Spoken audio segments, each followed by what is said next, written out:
সে আজকে ক্ষমা চাচ্ছে দেশের কাছে, দেশের মানুষের কাছে ক্ষমা চাচ্ছে। আমাকে ক্ষমা করবেন, ওলামা ইকরাম আমাকে ক্ষমা করবেন। আসলে আমি আমার ভুলটা বুঝতে পারছি। আমি আসলে খুবই অনুতপ্ত।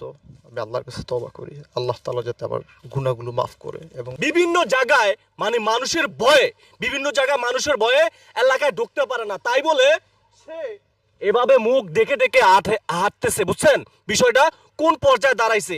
এভাবে মুখ ডেকে ডেকে বিভিন্ন জায়গায় হাঁটতেছে, জঙ্গলে জঙ্গলে ঘুরে বেড়াচ্ছে এই মানুষটা। তবে দর্শক, আরেকটি কথা আপনাদেরকে বলে রাখতে চাই, এই মানুষটা, ওনার পিছনে একটা সময় অনেক মানুষ হাঁটতো, দেখলে সালাম দিত। আজ ওনার পরিস্থিতি দেখুন, বিভিন্ন জঙ্গলে ঘুরে বেড়াচ্ছে। কিন্তু কারণ একটাই, টিকটকের পথে নেমেছে এই যুবক ছেলেটি। চিন্তা করছেন, উনি বাংলাদেশের 43